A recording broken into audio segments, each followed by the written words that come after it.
Hi, I'm Farah Guzman. I was diagnosed with Ewing's sarcoma at 23 years old, and I was a college student. Well, I still am, and I plan to continue being a college student.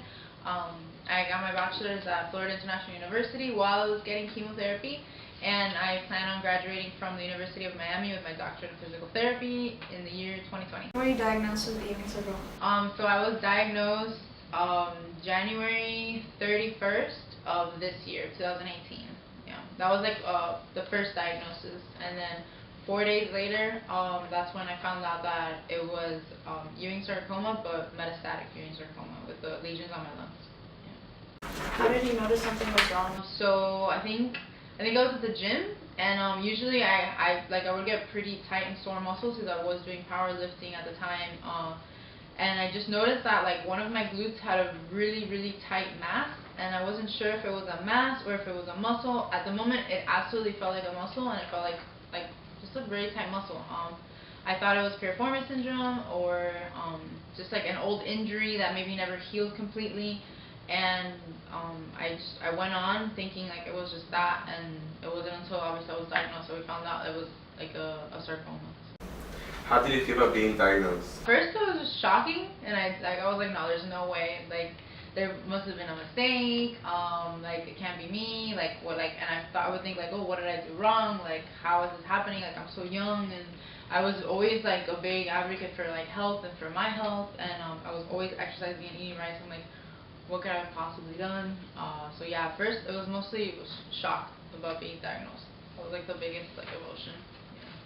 What treatments are you on, and do you think it's helping you? Yeah, definitely. I do think that they're helping, especially the first round of chemo that I went on. It was 14 sessions of chemo every 2 weeks, and it was a mixture of 5 different chemotherapy drugs, and they definitely worked really well at first.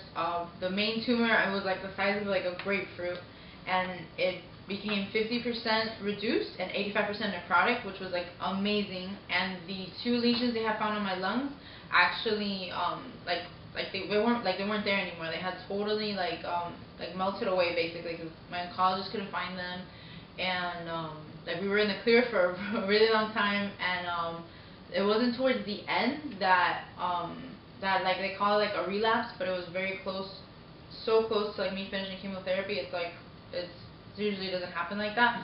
So now we're on a new chemotherapy treatment, which are different drugs, and this is like an outpatient procedure.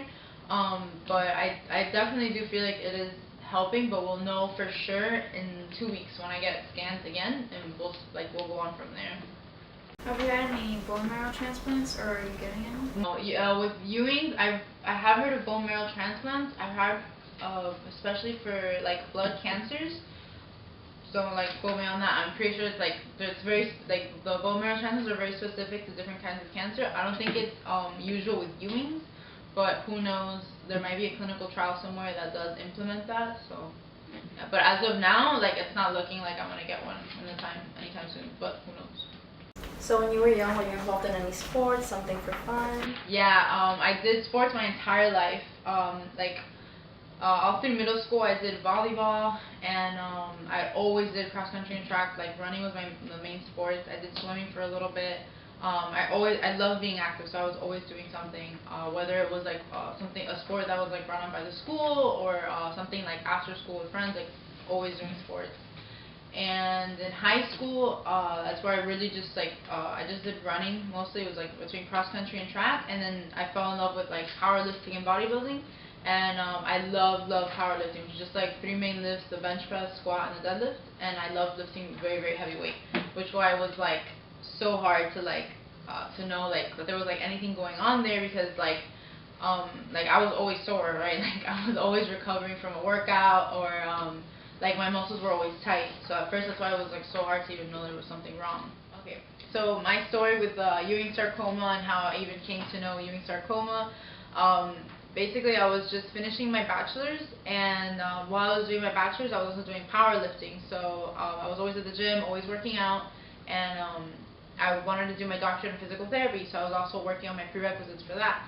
And one day, I don't even remember when, but I started feeling kind of like a really hard mass on top of my glute max muscle, and I wasn't really sure what it was. And I mean, it just at first it just felt like a sore muscle or really hard muscle, and maybe I thought it was like a piriformis syndrome where like the muscles can get really tight and can almost feel like a mass.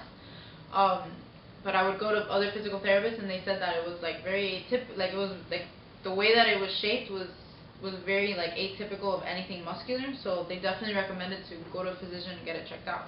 So I went to my primary care physician, and because I was so young, healthy, and active, I kid you not, like as soon as I said like, you know, what could this be, it was disregarded as nothing. It's absolutely nothing. It's probably a lipoma.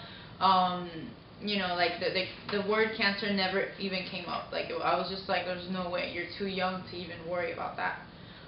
So a little while went by, but it didn't get any better. So we did an ultrasound. Now the ultrasound came back negative, and at that moment we were like, oh, we're in the clear.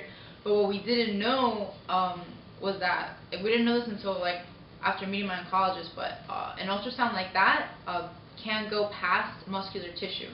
So my tumor was actually inside of my muscle. So no matter, like, you have to use like a special ultrasound, like a biopsy ultrasound that can go through the fat mass and the muscular tissue and can see the tumor. So at that point we still didn't know what I had, and a few months went by and my doctor really wasn't like doing much about it, and I basically had to request my own MRI.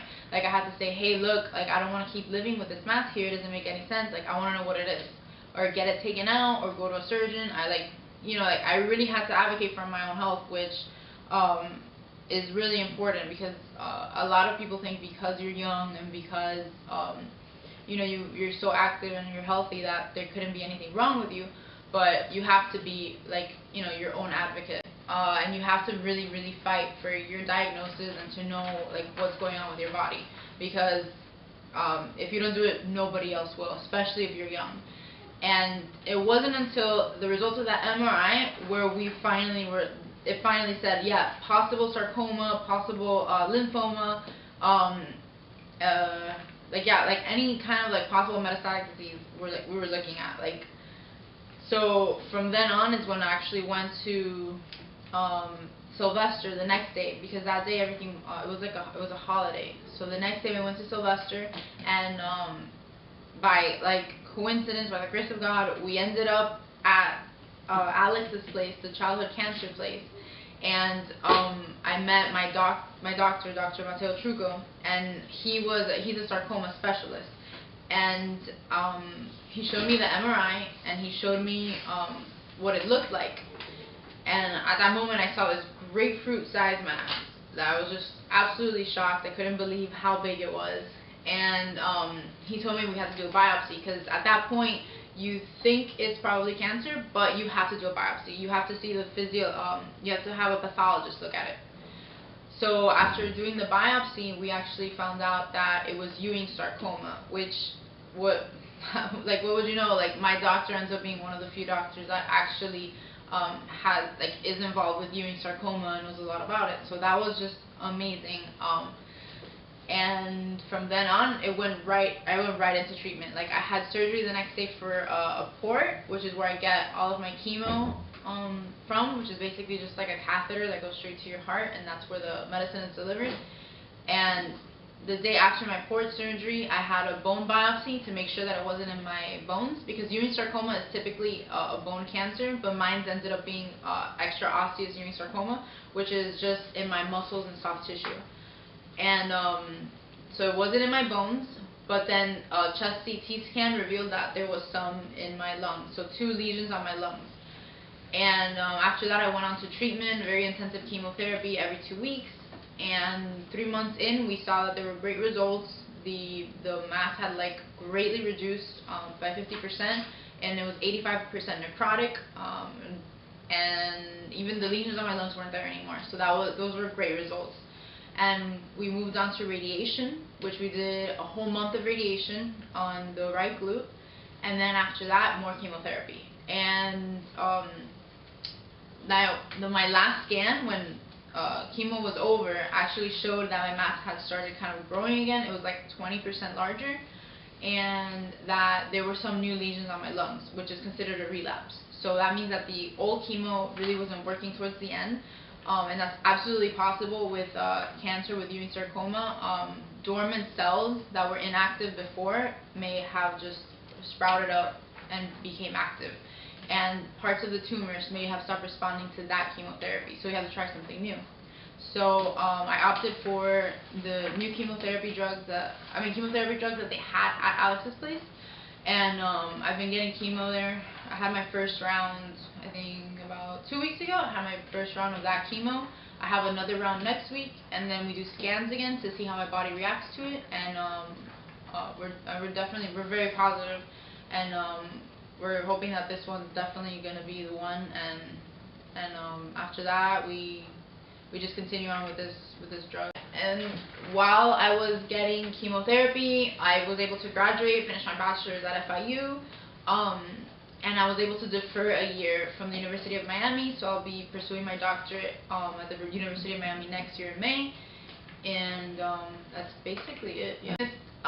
Like the biggest thing I'm advocating for right now, and like the main thing I want people to know is just to be aware of like childhood cancer in general, because Ewing's sarcoma does fall under the childhood cancer spectrum, and childhood cancer is very much underfunded in terms of research and in terms of awareness.